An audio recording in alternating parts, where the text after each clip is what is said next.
Let's unpack this. We've got a stack of insights, articles, notes right here, all focused on, well, an absolute icon, the Fender guitar amplifier. Yeah. And if you play guitar, you definitely know your amp isn't just, a box making noise. Not at all. It's a huge part of your voice, right? Of what makes your sound really yours. Totally.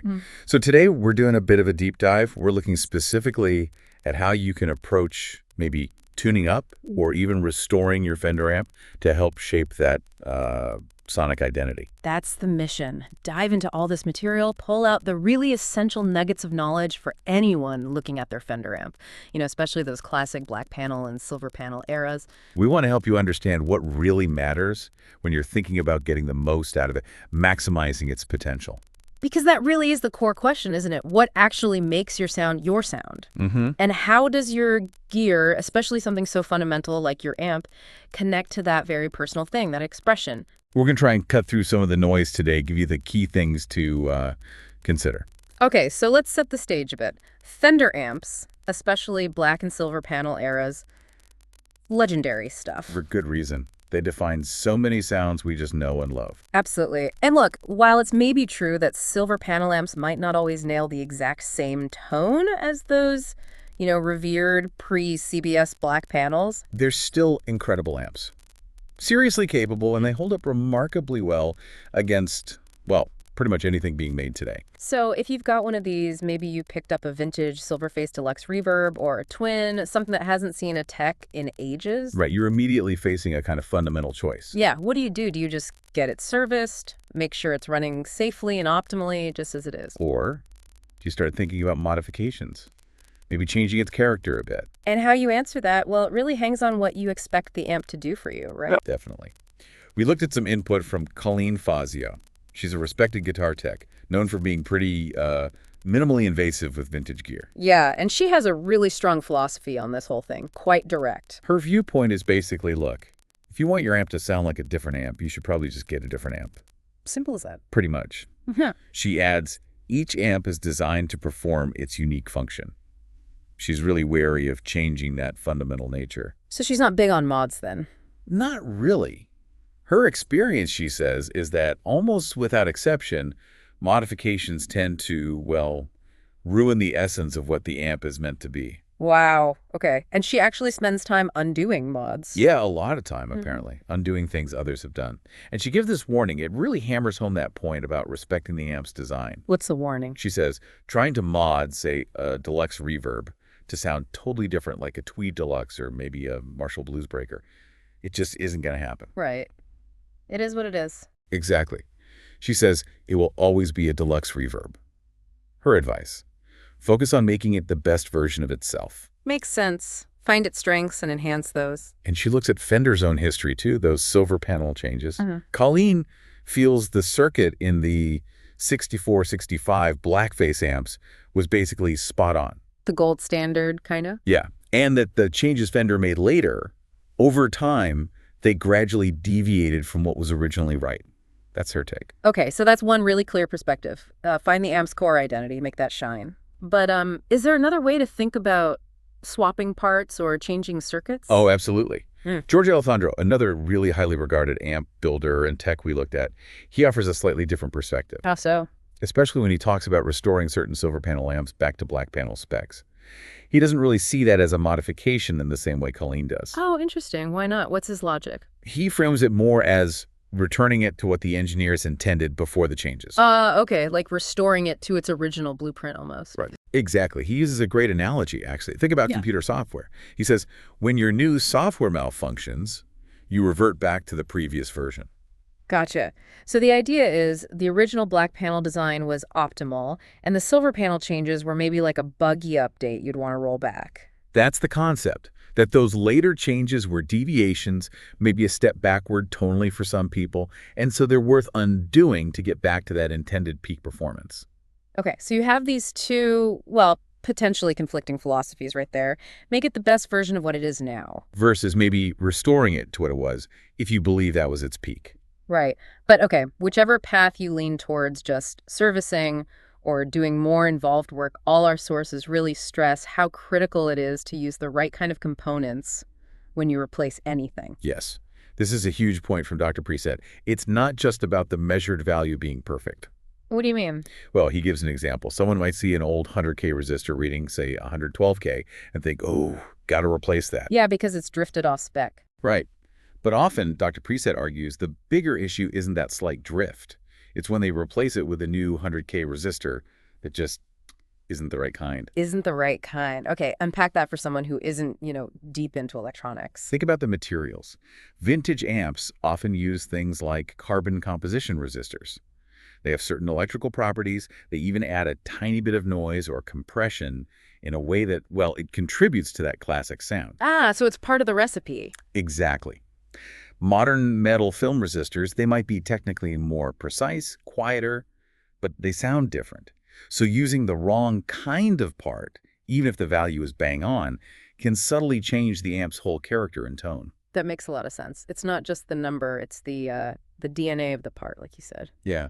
And it sounds like getting your amp to sound its absolute best, whether you're keeping it original or aiming for an earlier spec, it might not always mean a total gut job. Well, that's encouraging. Yeah, the sources suggest maximizing potential often comes down to just only a few essential adjustments that can significantly enhance its tone. Good to know. Though we should probably remember that different models, different years, they do have their own quirks, right? Oh, for sure. Maybe a weird push-pull boost circuit or a master volume or those bigger output transformers they use later on. Yeah. All that stuff gives each amp its specific flavor. Okay, so keeping those fundamentals in mind, respect the design, know the history, use the right parts. Live or dive a bit deeper into some specific areas the sources flag as having a really big impact on your amp's sound. Let's do it. First up, and this one might actually surprise some people, speakers. Ah, yes. Jens Mathebervik. He founded FenderGuru.com, which is an amazing resource. He makes a point that really jumps out. What's that? He states pretty clearly, the speakers are more crucial than any other component or modification you can make to an amp. Whoa, okay. More crucial than tubes, capacitors, resistors. Isn't that? That feels kind of counterintuitive to how people usually talk about amps. It does, right. But he really stands by it. Especially here chasing that classic black panel Fender tone. So what's his advice then? It's surprisingly simple but profound. If you want black panel tone, choose a black panel style speaker. Huh. And he points out that this simple step is often just missed. People obsess about other stuff. Exactly. He thinks people get hung up on caps and tubes, maybe missing the forest for the trees. He emphasizes that just swapping the speaker is the most effective way to dramatically alter an amp's sound. I guess it makes sense when you think about it. The speaker is the voice box, right? It's the last step, turning electricity into sound we hear. Precisely. Its characteristics literally define the amp's voice. So, yeah, if you want it to sound like a 60s amp, put a 60s-style speaker in it. Simple, but maybe overlooked. Does Jens give any specific recommendations? He does, based on size and type.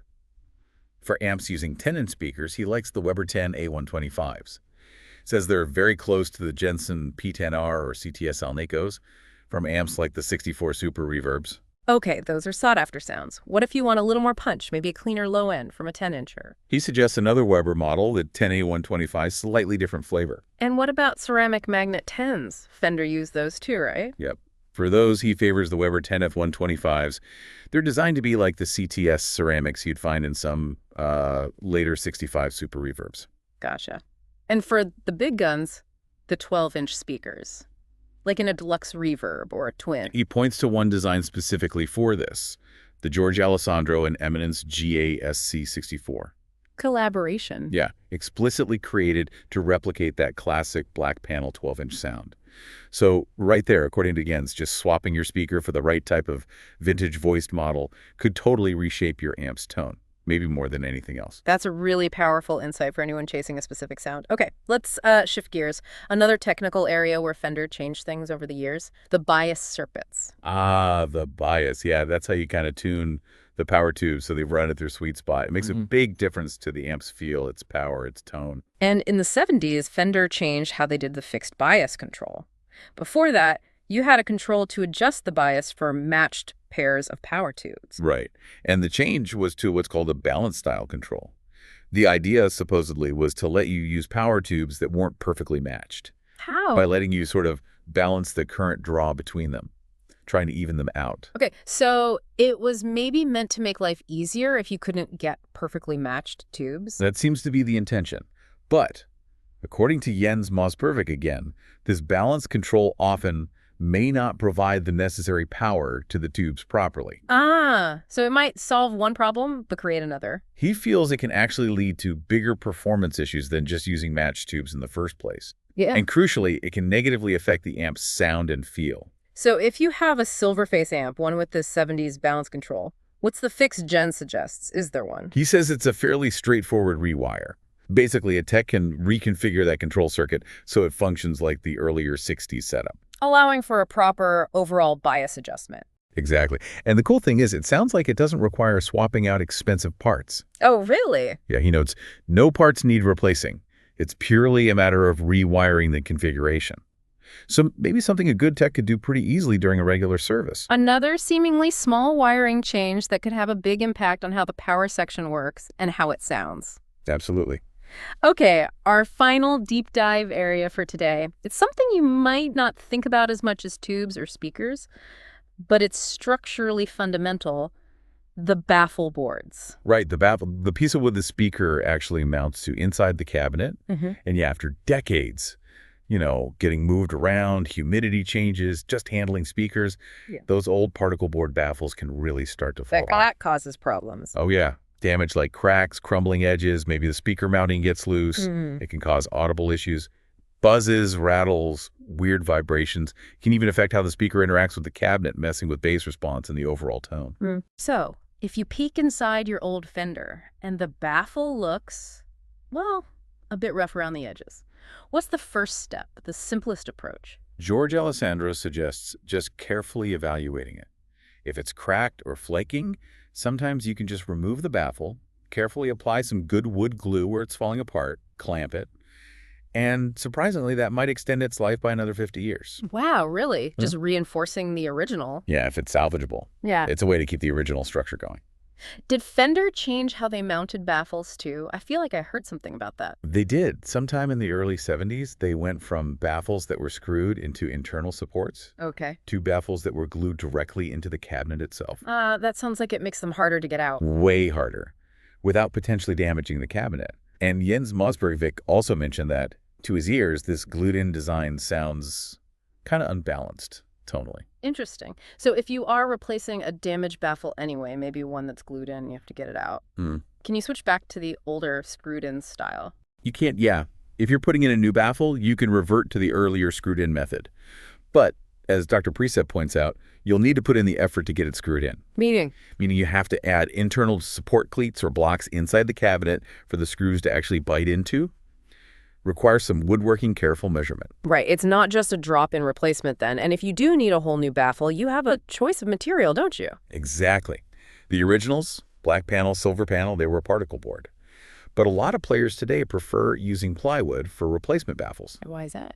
They feel it offers tonal benefits, maybe more resonance, tighter bass response. It's a perceived improvement for many. So you can choose plywood if you want that different flavor, or you can stick with particle board if, keeping it original spec is your main goal. Okay. So, wow. We've gone through quite a bit here. The philosophy, restore versus modify, the huge impact of speakers, the bias circuit details, even the baffle board itself. It kind of brings us back, doesn't it? Back to that central question for you, the listener, thinking about your sound. That's right. We've heard these different experts, different priorities.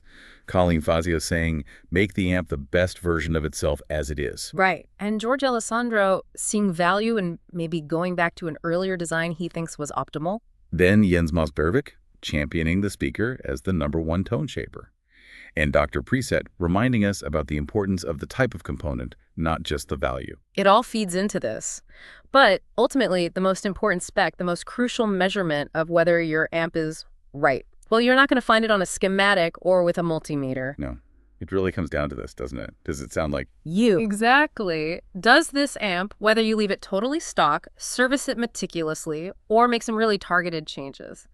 Does it help you express your unique musical voice? Does it help you connect? So, to kind of recap our journey, we started acknowledging the Fender legacy, that core choice service or modify.